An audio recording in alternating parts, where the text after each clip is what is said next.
నమస్కారం. ఈరోజు మనం ఈ భాగంలో 10వ తరగతి తెలుగు వాచకంలోని 9వ పాఠ్యాంశమైన జీవన భాష్యం అనే పాఠ్యాంశాన్ని నేర్చుకుందాం.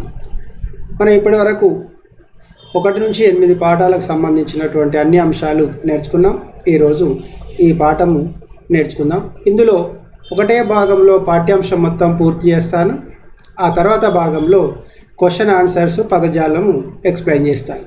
కాబట్టి గమనించి 1వ భాగంలోనే ఒకటే భాగంలో ఒకే ఒక భాగంలో మొత్తం పాఠ్యాంశాన్ని వివరిస్తాను. కాబట్టి చూసేటప్పుడు జాగ్రత్తగా చూడండి. ఇప్పుడు మనం పాఠం చదువుదాం. పాఠం చదివే ముందు ఒకసారి మా ఛానల్ స్క్రీన్ పైన చూపిస్తాను, చూడండి. వెల్కమ్ టు SM తెలుగు పాఠశాల. ఇది మీకు తెలిసే ఉంటుంది. కొత్త వాళ్ళు ఎవరైనా ఉంటే SM తెలుగు పాఠశాల అనే పేరుతో యూట్యూబ్లో సెర్చ్ చేసినట్లయితే మేము అప్లోడ్ చేసినటువంటి వీడియోలన్నీ మీకు అందులో కనిపిస్తాయి. మీకు నచ్చినటువంటి వీడియోను చూడవచ్చు. ఇప్పుడు పాఠ్యాంశాన్ని చూద్దాం. 10వ తరగతి తెలుగు వాచకం 9వ పాఠం జీవన భాష్యం 1వ భాగం. మీకు ముందే చెప్పాను 1వ భాగం అంటే ఈ ఒకే భాగంలో మొత్తం పాఠ్యాంశాన్ని ఎక్స్ప్లెయిన్ చేస్తాను. ఓకేనా? తర్వాత చూద్దాం. జీవన భాష్యం ఇది రాసింది doctor C Narayana Reddy. C Narayana Reddy అంటే సింగిరెడ్డి నారాయణ రెడ్డి. ఈయన చాలా ప్రసిద్ధిగాంచినటువంటి కవి. ఎన్నో సినిమాలకు పాటలు రాసాడు. ఎన్నో పాటలు రాసాడు. మంచి అద్భుతమైనటువంటి పాటలు రాసాడు. ఈయన రాసినటువంటి పాటల్లో కొన్ని మీకు అలంకారాలు చెప్పేటప్పుడు ఆ పాటలు ఏంటో మీకు చెప్తాను. మీకు కూడా చాలా సంతోషం కలుగుతుంది చూస్తే. అప్పుడు చూద్దాం. ఇప్పుడు పాఠ్యాంశాన్ని చదువుదాం. ఇక్కడ చదవండి, ఆలోచించి చెప్పండి. ఈ అంశం ఉన్నది ఇక్కడ. చదవండి, ఆలోచించి చెప్పండి. ఇది ఏం చేయాలి? మనం ఇది చదవాలి. ఇది చదివి ఆ తర్వాత ఉన్నటువంటి ప్రశ్నలకు జవాబులు మనం చెప్దాం. ఇక్కడ ఏమంటున్నాడు కవి? ఏం చెప్తున్నాడు? పరుల కోసం పాటుపడని నరుని బతుకు దేనికని, మూగ నేలకు నీరందివ్వని వాగు పరుగు దేనికని, జల్లుకు నిలవని ఎండకు ఆగని చిల్లుల గొడుగు దేనికని, పదపదమంటూ పదములే గాని కదలని అడుగు దేనికని. ఇది చెప్పి ఇది కూడా గజల్. దీన్ని పాడుకోవచ్చు. పాడేటప్పుడు ఏ విధంగా వాడాలని ఒకసారి మనం ప్రయత్నం చేసి చూద్దాం. మనకి ఇచ్చినటువంటి పాఠ్యాంశం కూడా గజల్ ప్రక్రియ. అది చూద్దాం. ఒకసారి పాటలాగా పాడి చూద్దాం. పరుల కోసం పాటుపడని నరుని బతుకు దేనికని, మూగ నేలకు నీరందివ్వని వాగు పరుగు దేనికని, జల్లుకు నిలవని ఎండకు ఆగని చిల్లుల గొడుగు దేనికని, పదపదమంటూ పదములే గాని కదలని అడుగు దేనికని. ఇది రాసింది డాక్టర్ సి నారాయణ రెడ్డి. మరొకసారి చూద్దాం. పరుల కోసము పాటుపడని నరుని బతుకు దేనికని, మూగ నేలకు నీరందివ్వని వాగు పరుగు దేనికని, జల్లుకు నిలవని ఎండకు ఆగని చిల్లుల గొడుగు దేనికని, పదపదమంటూ పదములే గాని కదలని అడుగు దేనికని. ఇది గజల్. ఈ పాఠ్యాంశంలో గజల్ ఏ విధంగా వాడచ్చో కూడా చెప్తా. ఇది మనకు నచ్చిన విధంగా మనం వాడుకున్నాం. గజల్ ఖచ్చితంగా ఇదే రీతిగా పాడాలనేది ఎక్కడ ఉన్నట్టుగా మాత్రం నాకు తెలియదు. ఎందుకంటే నేను చాలామంది పాడినటువంటి గజల్స్ విన్నాను. ఒక్కొక్కరు ఒక్కొక్క రకంగా పాడారు. ఏ ఒక్కరు కూడా ఒకే రకమైన విధంగా పాడలేదు. కాబట్టి మనం కూడా మనకు నచ్చిన విధంగా పాడుకుందాం. మనం అన్ని పాటలు బాలసుబ్రహ్మణ్యం లాగా పాడితే బాలసుబ్రహ్మణ్యం అంత కీర్తి ఎందుకు వస్తుంది? ఆయన పాడేది ఆయన పాడతాడు, మనం పాడేది మనం పాడతాం. ఓకేనా? తర్వాత ప్రశ్నలు చూద్దాం. పరుల కోసం పాటుపడడం అంటే ఏమిటి? ప్రశ్నకి జవాబు కొంచెం ఆలోచించండి. పరుల కోసం పాటుపడడం అంటే ఏంటిది? ఇతరులకు సహాయం చేయడం, ఇతరుల జీవితం కోసం, ఇతరులు బాగుపడడం కోసం మనం అంత సహాయం చేయడంనే పరుల కోసం పాటుపడడం అని అంటారు. ఓకే? కవి ప్రశ్నల్లో ఆంతర్యం ఏమిటి? ఏమున్నది అంటే మనిషిగా పుట్టినటువంటి ప్రతి వ్యక్తి కూడా ఇతరులకు సహాయం చేయాలి, ఏదో ఒక సాధించాలి, ఉపయోగపడాలి. ఉపయోగపడ్డప్పుడు ఎదుటి వాళ్ళ బాగు కోరుకొని వారికి సహాయం చేసినప్పుడు అన్నీ మనం ఒక మనిషిగా జీవించినట్టు లెక్క. కాబట్టి మనిషిలో మానవత్వం అనేది ఎప్పుడు వికసించాలని కవి ఆంతర్యమై ఉంటుంది. దీనిని రాసింది ఎవరు రాసిరు? Doctor C Narayana Reddy. Doctor C Narayana Reddy అంటే ఆయన పూర్తి పేరు మీకు ఇంతకుముందే చెప్పాను. ఏం చెప్పాను? సింగిరెడ్డి నారాయణ రెడ్డి అని చెప్పాను. ఓకేనా? తర్వాత అంశాన్ని చూద్దాం. పాఠం ఉద్దేశం. ఈ పాఠంలో ఏముందో చూద్దాం. మనిషి దేని గురించి నిరుత్సాహపడకూడదు. ఎప్పుడు కూడా నిరుత్సాహం అనేది ఉండకూడదు. దేన్నైనా ప్రయత్నం ద్వారా సాధించవచ్చు. దుఃఖాన్ని తట్టుకుంటూ, కష్టాలను ఎదుర్కొంటూ, తనంతట తాను ఎదుగుతూ, ఇతరుల కోసం పాటుపడుతూ జీవించే మనిషి సమాజంలో గౌరవం పొందుతాడని చెప్పడం, తెలుగులో గజల్ ప్రక్రియను పరిచయం చేయడం ఈ పాఠం ఉద్దేశం. తెలుగులో గజల్ ప్రక్రియ ఏమన్నాడు? దుఃఖాన్ని తట్టుకుంటూ, కష్టాలను ఎదుర్కొంటూ, తనంతట తాను ఎదుగుతూ, ఇతరుల కోసం అంటే ఇతరుల బాగు కోసం ప్రయత్నం చేయడమనే మనిషి జీవితం చేసినటువంటి మనిషే జీవితంలో గౌరవాన్ని పొందుతాడు. అది చెప్పడం తర్వాత గజల్ ప్రక్రియను తెలుగులో పరిచయం చేయడం. ఈ గజల్ ప్రక్రియ అనేది దేని నుంచి వచ్చింది? ఉర్దూ నుంచి వచ్చింది. ఉర్దూలో గజల్ అనేది చాలా ప్రసిద్ధిగాంచినటువంటి సాహిత్యం, అందులో నుండి వచ్చింది. ఎందుకంటే నేను ఎక్కువ విషయాలు చెప్పి ఇక్కడ మిమ్మల్ని విసిగించాను. ఎందుకంటే మీ స్థాయికి తగిన వరకే నేను చెప్తున్నాను.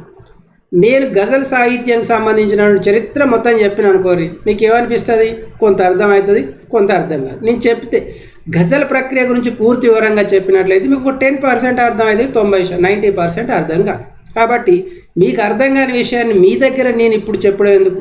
మీరు ఒక స్థాయికి వచ్చిన తర్వాత ఆ ప్రక్రియ అంటే ఏంటి, అది దానికి సంబంధించిన విషయాలన్నీ కూడా మీకు సులభంగా అర్థమైతే కాబట్టి ఇప్పుడు నేను దాన్ని చెప్పి మిమ్మల్ని ఇబ్బంది పెట్టాను. ఈ గజల్ ప్రక్రియను పరిచయం చేయడం తర్వాత చూద్దాం. పాఠ్య భాగ వివరాలు. ఇదే పాఠం చూడాలి కదా. ఈ పాఠం గజల్ ప్రక్రియకు చెందినది. గజల్లో పల్లవిని మత్లా అని, చివరి చరణాన్ని మక్తా అని కవి నామముద్రను తకల్లస్ అని అంటారు. ఇవన్నీ మనకు పాఠం చదివేటప్పుడు కనిపిస్తాయి. గజల్ ప్రక్రియలో ఏంటంటే గజల్లో పల్లవిని మత్లా అని, చివరి చరణాన్ని మక్తా అని, కవి నామముద్రను తకల్లస్ అని అంటారు. నామముద్ర అంటే ఆ ప్రక్రియలో గజల్ ప్రక్రియలో రాసినటువంటి కవి యొక్క పేరు వస్తుంది, దాన్ని నామముద్ర అంటాం. అది మనం పాఠం చదివినప్పుడు తెలుస్తుంది. పల్లవి చివర ఉన్న పదం ప్రతి చరణం చివర అంత్యప్రాసను రూపొందిస్తుంది. ఇది ఇందులో ఉన్నట్టు చదివితే అర్థమవుతుంది. సరస భావన, చమత్కార ఖేళన, ఇంపు, కుదింపు గజలు జీవగుణాలు. ప్రస్తుత పాఠ్య భాగం డాక్టర్ సి నారాయణ రెడ్డి సమగ్ర సాహిత్యం 6వ సంపుటిలోని తెలుగు గజళ్ళు లోనిది మనకిచ్చినటువంటి ఆ పాఠ్యాంశం. ఓకేనా? తర్వాత చూద్దాం. కవి పరిచయం. మరి ఈయనకు సంబంధించినట్టు ఇంత మంచి గజల్ ప్రక్రియను తెలుగు భాషలోకి తీసుకొచ్చి తెలుగు భాషకు ఎనలేని సేవ చేసినటువంటి ఈ కవి గురించి కూడా తెలుసుకోవడం మనకు తప్పనిసరిగా తెలుసుకోవాల్సినటువంటి విధి. ఒకసారి చదువుదాం. కవి పరిచయం. రాజన్న సిరిసిల్ల జిల్లా హనుమాజిపేట గ్రామంలో జన్మించిన ఆచార్య సింగిరెడ్డి నారాయణ రెడ్డి ప్రముఖ కవి. ఎక్కడ జన్మించిండు? మన రాష్ట్రంలో అంటే తెలంగాణ రాష్ట్రంలోని రాజన్న సిరిసిల్ల జిల్లాలో ఉన్నటువంటి హనుమాజిపేట అనే గ్రామంలో జన్మించిండు. గొప్ప వక్త అంటే చాలా బాగా మాట్లాడతాడు. సాహితీ పరిశోధకుడు, బహుభాషావేత్త, ప్రయోగశీలి. భాషలో ఎన్నో ప్రయోగాలు చేసినటువంటి ఆయన. నాగార్జున సాగరం, కర్పూర వసంతరాయలు, మధ్యతరగతి మందహాసం, ద్విపదులు, ప్రపంచ పదులు మొదలైన 70కి పైగా కావ్యాలు రాశాడు. 70 కావ్యాలు రాశాడు. సినిమా పాటలకు సాహితీ గుబాలింపులను అద్దిన రసహృదయుడు సీనారే. ఆధునికాంధ్ర కవిత్వం, సాంప్రదాయములు, ప్రయోగములన్న వీరి ప్రామాణిక సిద్ధాంత గ్రంథం ఎందరో పరిశోధకులకు మార్గదర్శనం. ఉస్మానియా విశ్వవిద్యాలయంలో తెలుగు శాఖలో ఆచార్యుడిగా, అధికార భాషా సంఘం అధ్యక్షుడిగా, అంబేద్కర్ సార్వత్రిక విశ్వవిద్యాలయానికి, తెలుగు విశ్వవిద్యాలయానికి ఉపకులపతిగా, వైస్ ఛాన్సలర్గా పనిచేశాడు. రాజ్యసభ సభ్యులుగా, ఆంధ్ర సారస్వత పరిషత్ అధ్యక్షులుగా సేవలు అందించాడు. భారత ప్రభుత్వం వారిచే పద్మభూషణ్ పురస్కారంతో సత్కరించబడ్డాడు. విశ్వాంబర కావ్యానికి జాతీయ స్థాయిలో అత్యున్నత సాహితీ పురస్కారమైన జ్ఞానపీఠ అవార్డును అందుకున్నాడు. శబ్దశక్తి, అర్ధయుక్తి సినారే కళానికి గళానికి ఉన్న ప్రత్యేకత. ఇది ఆయనకు సంబంధించినటువంటి విషయం. ఈయన జ్ఞానపీఠ అవార్డు ఇక్కడ చూడు, ఈయన రాసినటువంటి విశ్వాంబర అనే కావ్యానికి జ్ఞానపీఠ అవార్డు వచ్చింది. ఇది భాషలో ఇది భారతదేశంలో ఉన్నటువంటి ఏ భాష అయినా కానీ, భారతదేశంలో రాజ్యాంగం గుర్తించినటువంటి భాషలు 22 భాషలు ఉన్నాయి. దాంతోపాటు కొన్ని ఇంకా వేరే భాషలు కూడా ఉన్నాయి. ఈ భారతదేశంలో ఉన్నటువంటి భాషల్లో అత్యంత విశిష్టమైన చాలా గొప్పనైనటువంటి సాహిత్యాన్ని రాసినటువంటి కవులకు, ఆ రాసినటువంటి గ్రంథాలకు ఏం చేస్తారు, జ్ఞానపీఠ అవార్డు ఇస్తారు. అలా జ్ఞానపీఠ అవార్డు పొందిన వారిలో డాక్టర్ సి నారాయణ రెడ్డి ఒకరు. ఇప్పటి వరకు తెలుగులో 3 మాత్రమే జ్ఞానపీఠ అవార్డు వచ్చింది తెలుగు భాషలో. మొట్టమొదటిసారి విశ్వనాథ సత్యనారాయణ ఆయన రాసినటువంటి 1000 పడగలు అనే నవలకి వచ్చింది. తర్వాత ఈయనకు విశ్వాంబర అనే కావ్యానికి డాక్టర్ సి నారాయణ రెడ్డికి, తర్వాత మొన్న రావూరి భరద్వాజ పాకుడు రాళ్ళు అనే కావ్యానికి ఆయనకు వచ్చింది. వీళ్ళు 3 నాకు తెలిసి తెలుగులో జ్ఞానపీఠ అవార్డు పొందినటువంటి కవులు. అంత ప్రత్యేకమైనటువంటి, అంటే భారతదేశంలో ఉన్నటువంటి అతి గొప్ప కవులలో ఈయన కూడా ఒకరన్నమాట. అంటే అంత గొప్ప సాహిత్యాన్ని రాసినటువంటి ఆయన doctor C Narayana Reddy. C అంటే సింగిరెడ్డి నారాయణ రెడ్డి. ఈయన 29/7/1931లో జన్మించి 12/6/2017లో మరణించాడు. అంటే మొన్న ఎంత ఒక 3 సంవత్సరాలు గడిచిందన్నమాట. అంటే మొన్ననే చనిపోయినటువంటి కవి సింగిరెడ్డి నారాయణ రెడ్డి గారు. మరి ఈయన రాసినటువంటి సినిమా పాటలు కూడా మీకు చూపిస్తానని చెప్పాను కదా. ఎప్పుడు చెప్తా, అలంకారాలు భాగం చెప్పినప్పుడు మీకు ఆ విషయాన్ని చెప్తాను. ఓకేనా? తర్వాత చూడండి ప్రవేశిక మీకు తెలిసిందే, ప్రతి పాఠానికి ఉంటుంది కదా. ఇందులో ఏముందో చూద్దాం. ఏ ఆటంకాలు లేకుండా సాఫీగా సాగే ప్రయాణానికి ప్రత్యేకమైన గుర్తింపు ఉండదు. అంతే కదా. మీరు ప్రతిరోజు బడికి వస్తారు. బడికి వచ్చేటప్పుడు మీరు సాధారణంగా రోజు వచ్చినట్టే వస్తారు, ఏమి సంఘటన లేవు. అది మీకు ఏమైనా గుర్తుంటుందా? ఏమీ గుర్తుండదు. అదే మీరు వచ్చేటప్పుడు మీ ఎమ్మడి కుక్క పడ్డదనుకో, కుక్క మీద చూసి ఒకటిసారి జయ్యు అని మొరుక్కుంటా వచ్చింది అనుకో, అప్పుడు మీరు ఏం చేస్తారు? పరిగెత్తుతారు. దాన్ని మర్చిపోతారా? మర్చిపోరు. ఒకవేళ మీరు ఆ ప్రాంతానికి ఒక 5-6 సంవత్సరాల తర్వాతనో, ఓ 10 సంవత్సరాల తర్వాతనో ఆ వీధి గుండా వెళ్ళినప్పుడు ఆ ఇంటి దగ్గరికి వెళ్ళగానే మీకు గుర్తుకొస్తుంది, అబ్బా నేను 10వ తరగతిలో ఉన్నాక ఒకసారి కుక్క నా ఎంబడి పడ్డది, అబ్బా కొద్ది భయమైందా, మస్తు భయమైంది అని చెప్పుకుంటారు. మీ ఫ్రెండ్స్తోని కానీ ఏదైనా ఒక సందర్భంలో మీరు మాట్లాడుకున్నప్పుడు కానీ ఈ విషయాన్ని గుర్తు చేసుకుంటారు. మరి మిగతా ప్రతిరోజు వచ్చినటువంటి విషయం గుర్తుంటుందా? గుర్తుండదు. ప్రత్యేకమైనటువంటి సంఘటన జరిగితేనే గుర్తింపు ఉంటుంది, అది గుర్తుంటుంది. అదేవిధంగా ఏ ఆటంకాలు లేకుండా, ఏ కష్టాలు లేకుండా ప్రయాణం సులభంగా సాధారణంగా సాగిపోతే అది గుర్తింపు ఉండదు, దానికి మనకు గుర్తుండదు. అదే ఏదైనా సంఘటన జరిగితే అప్పుడు ఆ ప్రయాణంలో జరిగింది అన్నట్టు ఉంటుంది. అంటే జీవితంలో కూడా ఏదైనా కష్టం వచ్చినప్పుడే నేను ఈ కాలంలో ఈ కష్టాన్ని అనుభవించిన అనేది గుర్తుకొస్తుంది. లేదా ఏదైనా సుఖం కలిగినప్పుడు, అంటే మనకు ఆనందాన్ని కలిగించే సంఘటన జరిగినప్పుడు ఆ సంఘటనతో నేను చాలా ఆనందాన్ని పొందాను గుర్తు చేసుకుంటాను. అది జీవితం అంటే. అనేక రకాల అవరోధాలను, ఆటుపోట్లను అనుభవిస్తూ విజయాన్ని సాధించడంలోనే ఆనందం. కష్టాలు, సుఖాలు, అవరోధాలు, ఆటంకాలు, ఆటుపోట్లు ఇవన్నింటిని తట్టుకొని విజయాన్ని సాధించినప్పుడే దానిలో ఆనందం అనేది ఉంటుంది. ఎందుకంటే కష్టపడితేనే మనకు ఆనందం. కష్టపడి సంపాదించినటువంటి విజయంలో ఉన్నటువంటి ఆనందం ఏం కష్టపడకుండా వచ్చిందనుకో దానికి పెద్ద ఆనందం అనేది ఉండదు. ఉదాహరణకు చెప్తా, నువ్వు కష్టపడి ఒక 100 రూపాయలు సంపాదించుకొస్తే ఆ 100 రూపాయల గురించి నువ్వు ఏం ఆలోచిస్తావు? అంత కష్టపడితే 100 రూపాయలు వచ్చినాయి, దీన్ని ఖర్చు పెట్టాలంటే నాకు కొంత మనసు అంగీకరించడం లేదు అని అంటావు. అదే మీ నాన్ననో మీ అమ్మనో ఇచ్చిందనుకో ఏం చేస్తావు?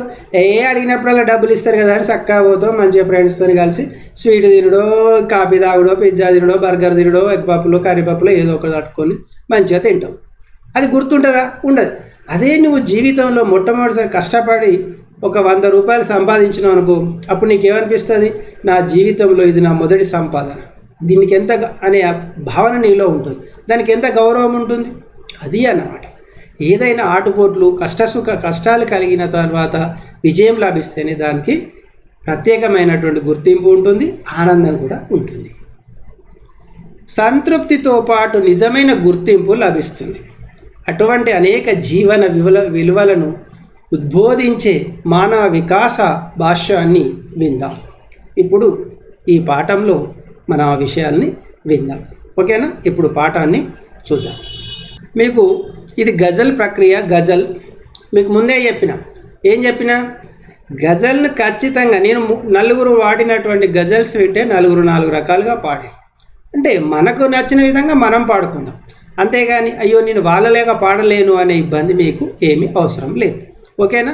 ఇగో ఇక్కడ గుర్తుపెట్టుకోరు, మనం చేసే పనిలో చిన్న తప్పును కూడా ఎక్కడో చిన్న మిస్టేక్ జరుగుతుంది. మనకు సాధారణంగా జరుగుతూ ఉంటాయి, మిస్టేక్లు అనేది జరుగుతూ ఉంటాయి. ఆవేశంతోనో, లేకపోతే వేగంగా పని పూర్తి చేయాలనో, లేకపోతే మామూలుగా ఒక ధోరణిలో ఉన్నప్పుడు ఈ చిన్న తప్పిదాలు అనేటివి జరుగుతూ ఉంటాయి. కానీ అలాంటి తప్పిదాలను ఎత్తి చూపే వాళ్ళు కూడా ఉంటారు. అది తప్పిదమే కావచ్చు, మరీ అంత ఎత్తి చూపాల్సినటువంటిది కాదు. ఎత్తి చూపడం కూడా ఎలా ఘాటుగా విమర్శిస్తారు. అలాంటి వాళ్ళు ఎంతోమంది ఉంటారు. వాటిని గురించి లెక్క వేయాల్సినటువంటి అవసరం లేదు. మనం చిన్న తప్పిదం, దానివల్ల ఎవరికి ప్రమాదం లేదు. అట్లాంటప్పుడు మనం ఎందుకు బాధపడాలి? వాళ్ళు ఏదో అన్నారని మనం ఎందుకు లెక్క చేయాలి? ఇలాంటి వాళ్ళు ఎందరో ఉంటారు. నీ ఒక పని కోసం ప్రయత్నం చేసినప్పుడు, నువ్వు విజయాన్ని సాధించడానికి ప్రయత్నం చేసినప్పుడు నిన్ను వెనకకు లాగే వాళ్ళు ఎంతోమంది ఉంటారు. అది మాటల ద్వారా కావచ్చు, చేతల ద్వారా కావచ్చు. నువ్వు ఒక లక్ష్యాన్ని పెట్టుకున్నావు, నేను 10th క్లాస్లో 10 GPA సాధిస్తాను, దానికోసం నేను కష్టపడి చదువుతున్నాను అనుకున్నావు అనుకో. అప్పుడు ఏమంటారు వాళ్ళు? మాటల ద్వారా ఇక నీకు 10 GPA వస్తుంది, ఇక మేము చూస్తాం, గాంతో ఏమవుతారా అనే మాటలు మాట్లాడతారు. అంటే ఇలాంటి వాళ్ళు క్రిటిసైజ్ చేసి మొత్తం మీద దాన్ని డిస్కరేజ్ చేసే వాళ్ళు చాలామంది ఉంటారు. అలాంటి వాళ్ళను మీరు లెక్క చేయకండి. అది ఎవరైనా కానీ, ఫ్రెండ్సే కావచ్చు, ఇంకెవరైనా కావచ్చు. మనం ఏ పని చేసినా కిందికి లాగే వాళ్ళు ఎక్కువ మంది ఉంటారు, ప్రోత్సహించే వాళ్ళు తక్కువ మంది ఉంటారు. 100 మంది ఉంటే అందులో నిన్ను ప్రోత్సహించే వాళ్ళు 2 ఉంటారు. 98 మంది నిన్ను కిందికి లాగడానికే ప్రయత్నం చేస్తారు. అలాంటి వాళ్ళను గుర్తించి అలాంటి వాళ్ళకు దూరంగా ఉంటూ నువ్వు విజయాన్ని చేరుకున్నప్పుడే, విజయం వైపు ప్రయాణం చేసినప్పుడే నీకు విజయం లభిస్తుంది, నీకు ఫలితం అనేది వస్తుంది. కాబట్టి అలాంటి వాళ్ళని లెక్క చేయాల్సినటువంటి అవసరం లేదు. నేను ఓపెన్గా చెప్తున్నా. మీరు ఏదో దాపరికంగా సార్ ఇట్లా చెప్పిండు అని మీరు అనుకోవాల్సిన అవసరం లేదు. ఎందుకంటే మీకు అనుభవంలోకి వస్తుంది, ఇప్పటికే మీకు తెలిసి ఉండొచ్చు. ఇంకా మీకు భవిష్యత్తులో ఇలాంటి సంఘటనలు ఎన్నో జరుగుతాయి. అలాంటి వాళ్ళని ఎంతోమందిని మీరు చూస్తారు. అప్పుడు అనిపిస్తుంది నేను చెప్పిన మాటలు మీకు ఇప్పుడు కాకుండా ఇంకొక 5-6 సంవత్సరాల తర్వాత ఖచ్చితంగా గుర్తుకొస్తాయి. ఎందుకంటే ఇలాంటి వ్యక్తులు మీకు తారసపడతారు కాబట్టి. ఓకేనా? చాలా విషయాలు చెప్పాను, విషయం విడిచిపెట్టి వేరే విషయం చెప్పాను. ఇప్పుడు పాటను ఒకసారి, ఈ గజల్ని ఒకసారి చదివి చూద్దాం. ఓకేనా? రైట్. మబ్బుకు మనసే కరిగితే అది నీరవుతుంది, మనసుకు మబ్బే ముసిరితే కన్నీరవుతుంది. మబ్బుకు మనసే కరిగితే అది నీరవుతుంది, మనసుకు మబ్బే ముసిరితే కన్నీరవుతుంది. వంకలు డొంకలు కలవని జడిపించకునేస్తం, వంకలు డొంకలు కలవని జడిపించకునేస్తం. జంకని అడుగులు కదిలితే అది దారవుతుంది.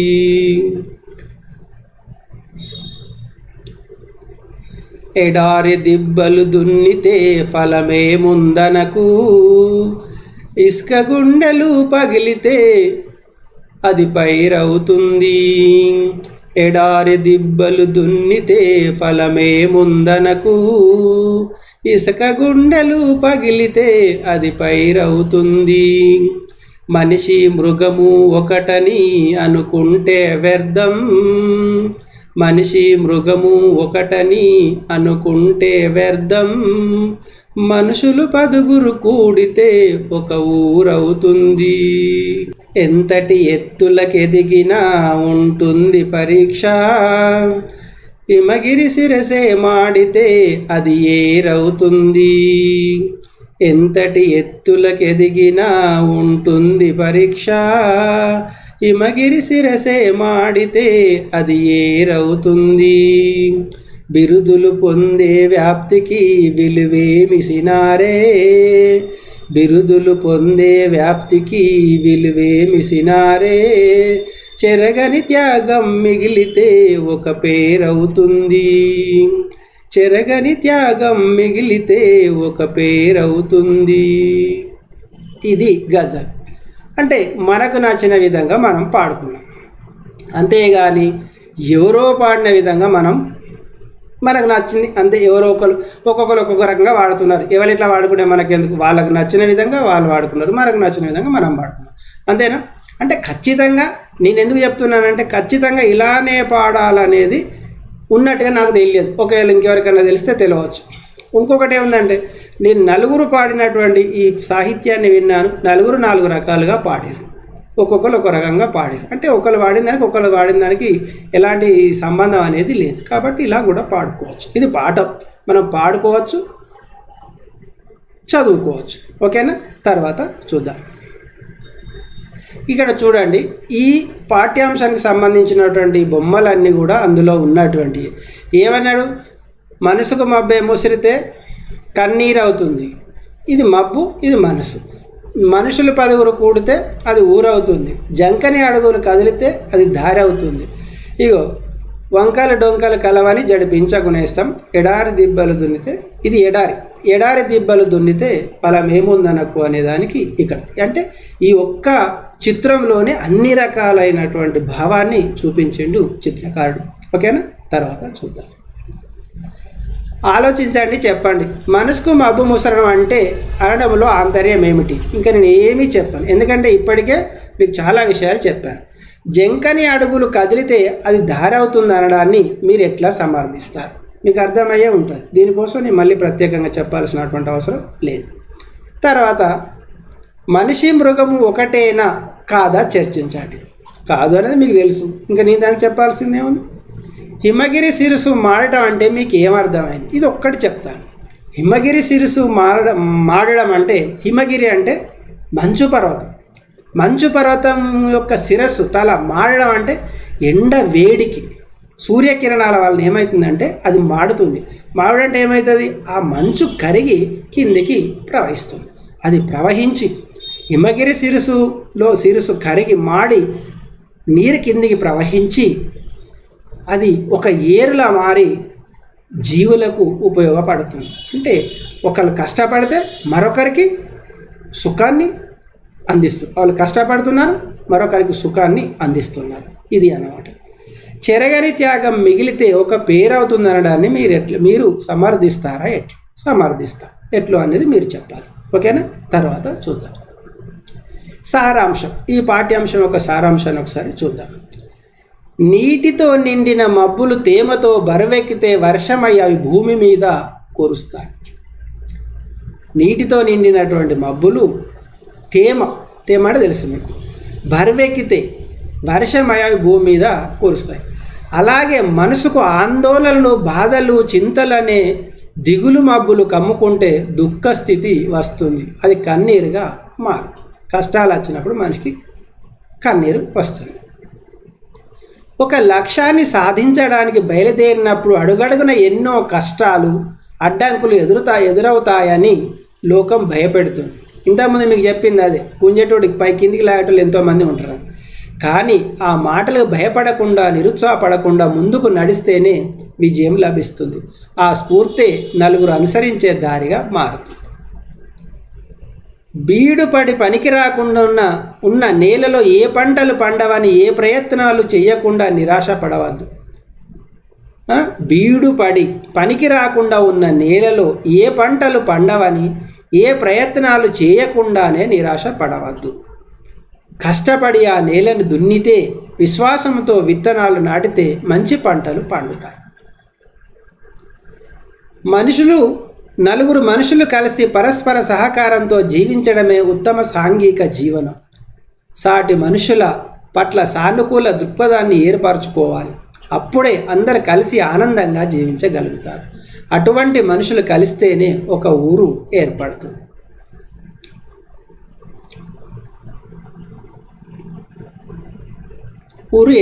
ఇక్కడ నలుగురు మనుషులు కలిసి పరస్పరం సహకారంతో జీవించడమే ఉత్తమ సాంఘిక జీవనం. సాటి మనుషుల పట్ల సానుకూల దృక్పథాన్ని ఏర్పరచుకోవాలి. అప్పుడే అందరు కలిసి ఆనందంగా జీవించగలుగుతారు. అటువంటి మనుషులు కలిస్తేనే ఒక ఊరు ఏర్పడుతుంది. ఎంత సామర్థ్యం ఉన్నా, అధికారం, సంపదలు ఉన్నా, ఎన్నో విజయాలు సాధించినా ఇక నాకు ఏ కష్టాలు బాధలు రావని ధీమాగా ఉండలేం.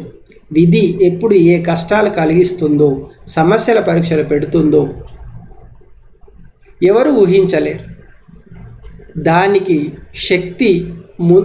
దాని శక్తి ముందు ఎవరైనా తలవంచవలసిందే. ఉన్నతమైన హిమాలయ పర్వత శిఖరం కూడా ఎండవేడికి కరిగిపోయి నదిగా ప్రవహించవలసిందే. అలాగే ఎంతటి మనిషి గర్వమైన నీరు కారిపోవాల్సిందే. మంచి పేరు ప్రపంచానికంతా తెలిసేలా ప్రఖ్యాతి పొందామని, ప్రతిష్టాత్మక బిరుదులు సత్కారాలు పొందామని అనుకోవడంలో నిజమైన విలువ గుర్తింపు లేదు. మానవాళికి పనికి వచ్చే గొప్ప పని, చెరగని త్యాగం చేస్తేనే ఆ మనిషి పేరు చరిత్రలో శాశ్వతంగా నిలిచిపోతుంది. ఇది ఈ పాఠ్యాంశానికి సంబంధించినటువంటి సారాంశం. సార్, మీరు పాటను ఎక్స్ప్లెయిన్ చేయలేదు మీరు అనాలి. ఎందుకు సార్, మీరు మిగతా పాఠాలలో ప్రతి పద్యానికి భావం చెప్పారు, దీనికి భావం చెప్పలేదు అని మీరు అనవచ్చు. అంటే ఒక్కొక్క పదానికి భావం చెప్తే మీకు కావాల్సినటువంటి సమాచారం అంతా మీకు ఒకటేసారి అర్థం కాదు అనే ఉద్దేశంతో నేను డైరెక్ట్గా సారాంశాన్ని చెప్పాను. ఓకేనా? తర్వాత చూద్దాం. ఓకే పిల్లలు, ఇప్పటి వరకు మీరు ఈ పాఠాన్ని చూశారు కదా. మీరు ఈ పాఠాన్ని చూసినందుకు మీకు ప్రత్యేకంగా అభినందనలు మరియు కృతజ్ఞతలు తెలియజేస్తూ, ఈ పాఠం కనుక మీకు నచ్చినట్లయితే లైక్ చేయండి, అదేవిధంగా మీ మిత్రులకు షేర్ చేయండి, సబ్స్క్రైబ్ చేసుకోండి. సబ్స్క్రైబ్ చేసుకున్నట్లయితే నెక్స్ట్ మేము అప్లోడ్ చేసేటువంటి వీడియోలకు సంబంధించినటువంటి సమాచారం మీకు వస్తుంది. ఇంతటితో ఈ పాఠ్యాంశం అయిపోయింది. తదుపరి భాగంలో రెండవ భాగంలో ఈ పాఠ్యాంశానికి సంబంధించినటువంటి ప్రశ్నలు, జవాబులు, వాటికి సంబంధించినటువంటి విషయాలన్నీ మరొకసారి అందులో చర్చిద్దాం. ఓకే, పాఠాన్ని ముగిద్దాం ఇంతటితో. Okay, bye.